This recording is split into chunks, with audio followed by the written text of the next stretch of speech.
5:30. It's good iced coffee today. I think it's a fresh batch. Yeah. Yeah. Okay, so we'll start up in 30 seconds. Got some tons of stuff. I want to ask you about the fact that I eat so many oranges and what it means. Give it some thought. You have 20 seconds to consider that. Okay.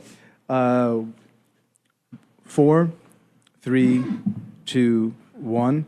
Hello, West Texas, and thank you for listening to Talk at 10, the Marfa Public Radio interview show, located brilliantly at 93.5 on your FM dial. Our call letters are KRTS, that's K-Arts, which fits in conveniently with today's show. My name is Jason Kolker, and I will be speaking today with two local artists who do pretty amazing stuff, in my opinion, and our topic will be color in art, or maybe color and art. We have with us Valentine native Boyd Elder and Nick Terry, who is living in Marfa. Boyd, you are actually from Valentine, correct? I was born in El Paso, but because of my family's ties there, I've been there. And Nick Terry, I remember you telling me once, at least for a while, you were a New York artist, but where are you from? From New York. But you're a Marfaite now, and Yes. we're happy to have you. Folks, I got this idea for the show. I saw Nick Terry's work at Marfa Book Company, I think a year ago, and I was just struck being an art naive, if that's a noun I can use. I was just struck at how cool a painting looks when it's just got color, when it's just color, and how it stays in your own. It stayed in my mind at least. And I asked Nick about doing a show. Let's get some people together and just talk about what color means in art and why it's so visceral, why it hits so hard and stays with you. So let's, Boyd, let's start with you, just by way of introduction and kind of dipping our toe into the water. Tell me what kind of stuff you're doing now and with color, how color is figuring into your art. Well, it's what I'm doing is just artistic experiments with different media. I'm utilizing oleographic foil and alchemy to create different reflections, basically. Okay, you just said alchemy, which means I have to ask, what alchemy are you using? Are you just using that as a metaphor, or are you actually doing something that no one else in the world knows about? Well, yeah, I'm taking a material and making something that out of it that it isn't. Mm-hmm. So it's alchemistic, and it's also alchemistic in the adhesion process and the reflection process, and that's what makes it experimental. And let's do this. Let's get this in right now at the beginning. If someone wanted to see Boyd Elder's stuff on the web, where would they go? Good luck. I'm just, my website's down, and when I did have my website up, I didn't have the pictures posted in there, but that'll change next month, I hope. Okay, well, another reason to have you back on the radio then. Mr. Nick Terry, thank you for showing up, and let's do a handshake. Good to have you. It makes you feel at ease. What are you doing with color in your stuff these days? Well, I'm making liquid solutions with pigments from all over the world and doing watercolors. So the liquid solution allows me to make large washes of color, and then I'm developing those to get a rich, more opaque body of color. And I know from seeing your stuff, that you have work that seems to be one color, and the more you look at it, there's more and more there, and it's kind of a flowing, deep color in your stuff. However, Nick Terry, what I want to talk to you about is your roof, and here's why. You had a roof that I think was red at one point, and I was looking at it today when I was visiting you, and your roof is now, it's the coolest roof in town, I think. The red is fading, and sometimes there's streaks of silver, and sometimes there's streaks of white. It's being bleached by the sun. And it occurred to me that when people see color, they usually think of it as static. Like, this is blue, that's red. They see your work, and they think, oh, did you see his whatever, the dark orange copperish thing. But color isn't always static, or maybe never is. It tells a story. Much like your roof actually tells a story of all these fading colors and changing colors. In your experience, when you look at color in art, or even color out of art, do you see it as this one static thing, or do you see it as something that's kind of progressing along and your eyes are visiting it on its journey? I think that's a great question. Mm-hmm. And it does, on one hand, we do make these presumptions when we look at a color. Cézanne said that he would astonish Paris with an apple, and he did that so wonderfully by putting one spot of color next to another. So he created this vibrancy of what he felt when he looked at an apple, all the color sensations. I think what I love most about color is that it doesn't exist. Okay, that's like the alchemy thing that Boyd said. What as an explanation, what does that mean?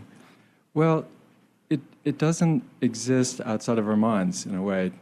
To go right to the jugular on the subject, it's light. I see what light. you're saying. It's light. It's light, and so it's the relationship of electromagnetic light waves that hit a surface, and depending on the texture of that surface, whatever it is, we see different colors, one color or another. So it's never stagnant. Okay, I want to give the journey of a photon of light towards color in just a second, but I want to ask you about your stuff. And Boyd, I'm going to ask you the same question. When you look at a piece of work that you've done, do you see that there's the color there in the final work, or do you have the memory of mixing the paint and what it looked like, when it was a little darker, and then you lighten it up? And much like a person, when you know a person and you kind of enjoy their company, you know their history and their personality and how they've changed through different experiences. Is that the way, when you look at your own work, stuff can be? What did you ask? Do you remember, when you look at a painting that you've done, do you remember the journey that the color took? Because you mix your own paints. Yeah, I do. For the most part, I forget a lot of it. Depends how long it takes to come to resolution. Mm-hmm. But there'll usually be... I'm working on paper and I'm taping it off the edges to hold it down level to the boards. And there's usually a history of each layer that creeps underneath the tape. And so I'll be able to see, like, oh, okay, this one started out yellow and didn't work out. And right. Now it's turned into something green. So I'll see that evolution for the most part. Yeah, okay, well, it's got a history. And Boyd, your stuff, I've noticed, and I've seen a big one of yours in someone's bedroom in town, and it looks different from different angles. It has that kind of iridescent thing. But when I look at it, it doesn't necessarily have one single color to it. Well, yeah. The thing about color is like the reflection, and my whole idea and the thing that really inspires me is when you see something it has, you look at it and you go, whoa, what is that? But then you look at it again. It's not what it was when you first saw it, and then the color changes. And, it's just like shutting your eyes in a dark room and visualizing all those magnetical, electrical vibrations that are running through us and the universe and what we're seeing. That kind of thing really, it sparks my curiosity. I like things that when you really don't know what it is when you see it. It kind of it sparks your curiosity, and then the discovery is going to inspect it or look at it or try to touch it.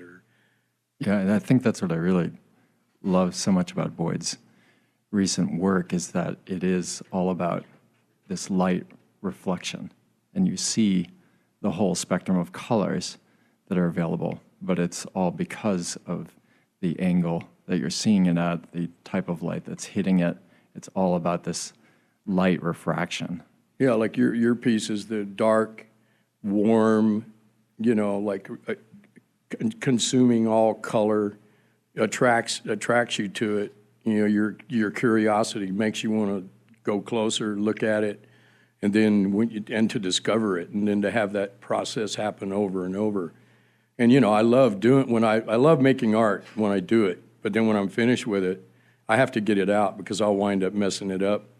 It's just like I love the act of creating it. I don't like the act of observing it, or storing it. I mean, what do you do with art after you make it and you don't sell it? It's sinful to destroy it. But, well, hold on. Take it seriously as a question, Nick. What do you do with art when you're done with it and you can't sell it? Just take up space with it. Yeah. Well, let me introduce this idea. It's going to be, if it's too philosophical or abstract, you guys can move on. But I wanted to say that when I see art now, because I've been thinking about this show or preparing for it, I think, okay, there's this big combustion in the sun. and like a ray of light or a photon or whatever comes through the atmosphere, bounces off clouds, bounces off of everything, and hopefully either in form of energy through a light bulb or maybe just in a direct route bouncing off through a window. It hits Nick Terry's or Boyd Elder's art, and then it kind of bounces into my eye. And I feel like I'm not just seeing what you guys are painting, I'm not just seeing your work. I'm seeing, as you were saying, Nick, I'm seeing light that has just been around forever. And it's creating an impression on me, but I'm also kind of creating an impression on what I see as well. So there's no real question there. I can turn it into one, which is, do you think art, when you look at art, you're actually seeing what's on the canvas, or do you think you're kind of echoing what's inside your own eyes as well? Well, both, and both on a couple levels. I mean, of course, you're always, it's that presumption problem again. I mean, of course, you're seeing it through your own history. You're filtering. The light's vibrating, but you're vibrating as well. And I'm kind of laughing at myself for getting too deep here, but I just think that if we're going to talk about color, and emotions seem to be so tightly knit with color, and memories do as well, that it seems like we're giving as well as taking when we're looking at something. Yeah, I think that's true. It's almost impossible not to have associations or not to have even physical reactions when you look at any work of art, that you like it or not, or resonate with a color in a piece, and that relates to where you're at that day. Yeah. All sorts of things. And then there's just the instant reaction to the piece, just the visual spectacle of that piece that might cut through some of the mental chatter that would also affect how you perceive that piece, how you interpret it.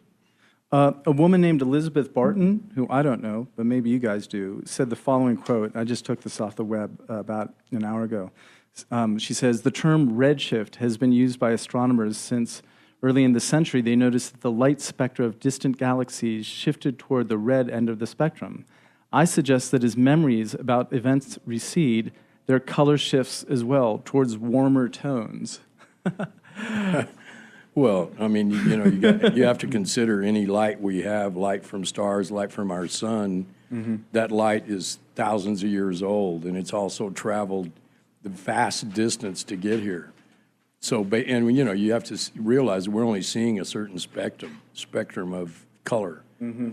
That's really obvious with black light and stuff that's phosphorescent when it's ignited with a certain light. So we're seeing a completely different spectrum that we don't see because we're only seeing a certain beam or gamma perspective. Like if you take a red light and project it on the wall and hold your hand up, the shadow will be green. If you take a purple light... Say that just one more time. If you take a red light and project it on the wall and you hold your hand up, the shadow will be green. Huh, okay. And if you take a green light and project it on the wall and hold your hand up, the shadow will have a red hue to it. The yellow will have a purple hue. Purple will have a yellow hue. It's kind of amazing how the light works.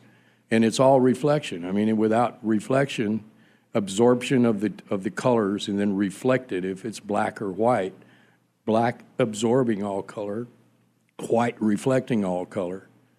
So that's what really interests me. I'd really like to be able to see those other, without being influenced by some psychotic. I'd like to be able to see those things and in reality and not only just in my dreams. Nick, do you have anything to add to that? Yeah, I mean, also that the colors are complementing each other, that when you do hold your hand up, you will see green in contrast, in complement to a red light, and vice versa. And that's interesting, that balance that nature almost seeks out. And even if you take the sky, just a section of blue, we're only seeing something that's maybe a 7,000th That's tough on the radio. of a millimeter. The line of the spectrum is so narrow. We're seeing such a small portion, and the rest of the rays are so refracted that we only see that blue. So, okay, I want to understand what you're saying more explicitly. You're saying that the light that comes from the sky is not actually blue. It's like far, far broader spectrum, but we can only understand the blue? Our eyes can only understand the blue? Right. Understanding is an interesting word to use because that's how we translate it. We translate it and call it blue. It's just because we're seeing a really narrow band of the whole spectrum, and it appears, quote, blue. We've labeled it blue, but it's just one narrow band of a physical phenomenon. I got another quote here, and unfortunately I don't know this guy. His last name is Michel Eugene Chevreul. Well, I'll pass it to you, but I'll give you the quote. Unfortunately, I can't even get his name right. But he says, in order to change a color, it is enough to change the color of its background. And so what a color looks like depends on the color you just saw before it. And I guess this is probably old hat to you guys, but it's kind of new to me. Here's an example that I found. Look at the horizon and glance back quickly at the moon, and then you would see it. It's pale green. And it depends, the color of the moon depends on where your eye was before. And it can change color apparently quite vibrantly. And I guess when you guys have shows, you got to be conscious of that with what's in the background and how you space your pieces and stuff. Yeah, I mean, I'd like to plagiarize anybody that's made any art to create something that you've never seen before. You know, so that you're seeing something that you think is real, but then when you look at it, it's totally different. It's not what you expected to see in memory. You know, like if you might experience something, but it's actually it's an experience. You know, it's visual, emotional, and that type of that type of reaction. You know, I would love to be able to just be able to see that stuff. And that's, you know, when I'm working, I'm like, I may just be instrumental. I'm just like putting it together. I'm letting it talk to me, and it's not like I'm controlling it. It's controlling me. Yeah, that's what Charlie Parker used to say about the saxophone. Don't play the well, I don't want to play the saxophone. I want the saxophone to play me. Yeah. Yeah. Well, also, Boyd, you maybe just gave an answer to the question you asked earlier. What do you do when you finish your work and you don't sell it? Well, it seems like in the case of Boyd Elder, if you have it long enough, and maybe for everyone, you'll look at it 20, 30 years later, and it'll be completely different than you remembered it. I've got art scattered all over the country, you know, people's garages, So you'd still attics. rather sell it than store it, huh? Well, I mean, it's just, I don't know. I mean, that's one of my the big thing is in moving around as much as I have. I don't know if Nick has encountered that, but I know Donald did with all of his stuff. And at the point when he had all this art and he didn't know where he was going to put it, and he was living here at the block in a 2-story run-down adobe shack until they rented a house, you know, it's like, what do you do with it? I mean, and what he did here is amazing. I mean, I would love to I've got property in the middle of nowhere. I'd love to have a big permanent installation with my art and other people I know for other people to experience until the end of time. Well, what are you waiting for? Millions of bucks? Well, yeah, hitting the Powerball wouldn't hurt. Hey, Nick, before you go on with whatever you were going to say, you know this. I just wanted to credit this guy who gave the quote before. Are you familiar with him? The name I circled there? I'm not familiar with his work. I think you pronounce it Chevreul. Oh, well, at least you pronounced it right. Possibly. Hey, folks, let me shift gears a little bit. I was at an exhibit, a showing, as I believe we call them now, at the Big Ben Coffee Roasters, to give credit. And it was Grace Davis. She had a show called Chromophobia, which I really loved. And I remember looking at it, and I thought to myself, wow, Grace, who is so young and pretty and nice, she must have a hidden dark side. And it made me think that there's something inherent about black and white which equals seriousness. And maybe there's something inherent about color that equals vitality or emotion. Is that correct? Is there any kind of lighthearted black and white stuff that just, you know, makes you or hits you the same way that something colorful would? Frank Stella. amazing. What's his stuff like? It's black and white. And it's just A lot of it from the 60s and, Yeah. and the dynamic geometric patterns, even Leger, really dynamic.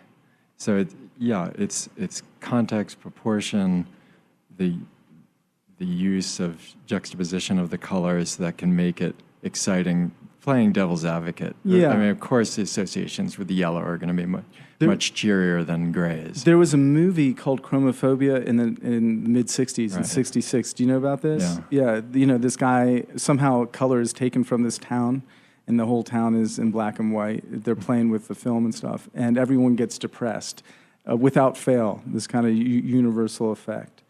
But I'm not just actually talking about emotion, but also somehow seriousness. And I don't know if this is a historical thing or an art thing, but it's somehow you have gravity when your work is black and white.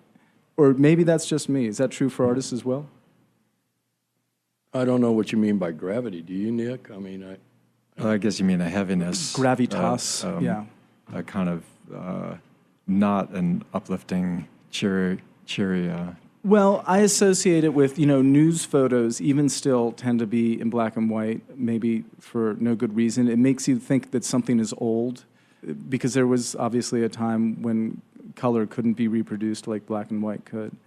And it gives it, tell me if I'm wrong, if this doesn't hit you the same way. To me, color, even when it's not uplifting, it still speaks of emotion and vitality. When I see red blood, I'm not exalted, but it somehow hits me. it's pretty amazing. Like Yeah. you can take children from a real, poor families and destitute, and they'll make the prettiest, colorful paintings. And you take the same age group from a real rich family that are kept completely clean and washed every day, and they make the ugliest, dirty-looking paintings. Do you have any? I can move on. Do you have any thoughts on black and white? Is it to you just an equivalent medium, and your stuff happens to have color, or is it a very different genre? I keep them on the same board with all colors, because I think of them as colors as well, and there's so many beautiful things that one can do with blacks and whites, and there are so many cool blacks and warm blacks. Mars black being warm, cobalt blue black is such a different feeling than a Mars black. So there's a whole range. Jasper Johns has done beautiful work with grays and de Kooning as well. So I see your point about it being more serious, maybe because all the other colors are bowdlerized out. And the of great that thing, spectrum. yeah, exactly. And the great thing about black and white, it's the contrast between the two. Sure. I mean, all color and Right. no color, and the way they clash with one another. I remember experiencing one of Frank Stella's show, I think at the Los Angeles County Museum. The thing had a power to it. It had an actual life to it because it just defines such. I mean, it reminded me of buildings, aircraft, the universe, and he was very much into minimalism as well, as was Donald. But I mean, the contrast of the black and the white and his patterns, it really had a feeling to it. It's almost like, what was the movie where they had the big black monolith? Oh, 2001. 2001. Yeah. It gave you this feeling that there's, art has a certain energy to it that when it has that energy, it's something that you can't deny. Mm-hmm. You can't deny it visually, emotionally, or physically because it has a presence. And also, as Boyd mentioned earlier, just how white reflects all light. It doesn't absorb it, and black absorbs all the colors. And even the inertia of that it heats up. So let's help me out with this. I'm looking at this speaker here, and this is black. You're saying that this thing, light's hitting it, and it's not bouncing back out. It's being kind of sucked in there. Does that mean somehow when you look at something that is a dark color that it actually has more energy in it? I guess you said it heats up, correct? It heats up. It's called transition. When light waves hit a surface and react to that surface texture, and that material that it's hitting has an energy of its own. and apparently the light's waves almost navigate. When they hit those molecules, they order them in a certain way so that they'll be absorbed by the light waves. So there's this combination, and when all the light waves are absorbed by a surface, it does heat up. There is, in a sense, more energy, or the energy is activated, and so there's inertia and it heats up. Allow me, I'm going to get hippy-dippy again, like I did a few minutes ago, but can either of you guys, given what you just said about the absorption of energy and so forth, can either of you guys sense colors besides just looking at it and saying that's, school bus yellow or fire truck red? Can you, either of you guys, do you feel like you can sense maybe not the heat, but something else in colors? Sense it? Right. I mean, sensing something is something you don't see or hear or feel.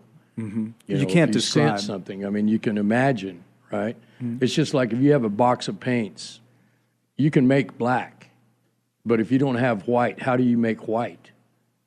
White's tough to make. What do you use? Toothpaste? Do you go out to a quarry and grind some chalk or something and mix it with Will-Hold glue to make your white? But you take all the colors and mix them together, you got a black, a real rich, healthy black, because it's got everything in it. And it's got the whole spectrum. It's got the whole colors. spectrum is in that. Nick, do you have any sense? I guess maybe what I'm asking is, and this is probably true for all of us, do you get any consistent feeling from certain colors that every time you see it, you get that same type of resonance inside? No, that's impossible because the condition is always changing. Right, the context. So you don't, you might look at a certain piece that might create a general feeling of nostalgia or reference one way or another, but because of the context of the light, it will always shift. And so you can get a sense from different colors. They all have characteristics that you can sense, now, so to speak. But I was once concussed by a network camera person at a sporting event, and for like 5 minutes, I experienced kind of a color shift. If I would describe it this way, that the colors that I saw before I was bonked on the head were not the colors I saw afterwards, and it gave me a really weird sense of the world, if I will. And the point I bring is that it's interesting to see that colors are kind of like something that we look at and are entertained by until they're thrown off by even a little bit, and your world instantly changes. And I'm talking about the colors in daily life. And if you really find yourself disoriented, that's perhaps one of the reasons or one of the things that's going on with you. Mr. Elder? No, I was just, as you were talking and Nick was talking, I was just thinking about things that I like to see which are really pertain to what we're talking about. And one of them is like black concrete or black asphalt with this little spot of water with a drop of oil on it. And you get the complete rainbow in the water, and you also get the complete black. And the other thing is like what happens in the sky sometimes when the ice crystals and light is traveling through it, when it just changes color like a rainbow, like a prism. And those things, like to try to recreate that, like Larry Bell's work is, I find that to be really close to that in his big vapor paintings, or I don't know if he calls them vapor paintings, but they look like the holographic foil that I'm working with, but he's controlling it. So that always interests me. Things that you just can't, you can't control them. Nick, cool stuff that you like to look at or that stick in your mind? Well, I think one thing that's wonderful about even just one color is that it shifts within itself, and that there's subtexts to colors, that there's colors within colors in a way. For example, if you have a Hansa yellow color, there's a lot of green. What's a Hansa yellow? Is Hansa, that it's just a brand name? It's a name of a color, the person who discovered the color. Okay. Dutch man named Hansa. So he just developed this pigment, and And the pigment, if you make a wash of it, an opaque wash of it, it looks like this bright yellow, but you sense that there's some other color happening in there, and it's green. There's a lot of green. And if you look at it under a microscope, you'll see little green particles in there. But the main effect of the color is yellow, but there's this subtext to it. And there's a theory put out, there's the three primary colors of red, blue, and yellow. But there's some theories that those three colors split in two, so there's 6 primary colors because each one of the 3 splits towards a warm or cool direction. So a Hansa yellow leans green, which is a little cooler, a little towards the blue spectrum.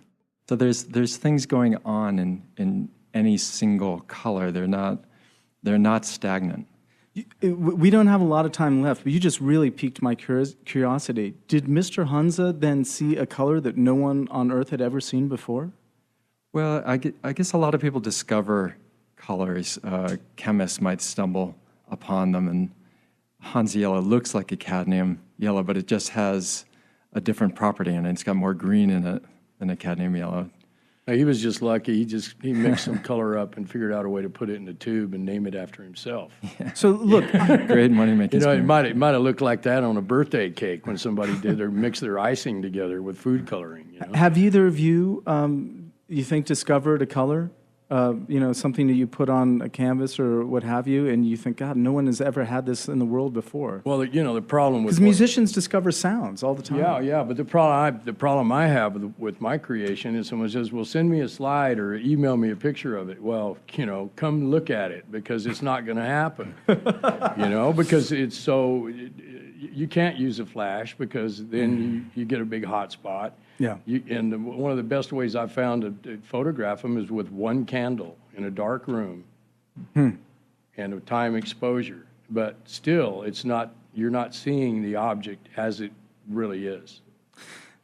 Nick Terry, do you think, have you ever, just through mixing or what have you, thought, wow, this is a color that maybe no one has ever seen before? Because you're looking at it really personally and specifically. I've never thought that. I've often thought, I didn't expect that to happen when I mixed a couple colors together. Well, speaking of color, and Kenny Price, who rest in peace, Kenny. He compounded different glazings and everything for his ceramics art pieces he did, which was amazing. And he's using all kinds of minerals and different organic substances to create those colors. Listen, we have about 30 seconds to go. That's not much time, but I want to thank Mr. Boyd Elder, Mr. Nick Terry, and let's leave on this. Boyd, give me a couple of your favorite color painters. That is, a couple of painters whose color you just love. Mark Rothko, I really like Mark Rothko, Laddie Dill, Larry Bell's work. Larry Bell's work? Yeah. Nick, thank you for joining, and want to go out with giving us a couple recommendations, some painters whose color you just love? I love Alber's showing off of colors, and Giorgio Morandi and Ewan Uglow's use of color, and de Kooning. Thank you, everyone. This has been Talk at 10, Marfa Public Radio, 93.5 on your FM dial. I'm Jason Kolker. Bye-bye.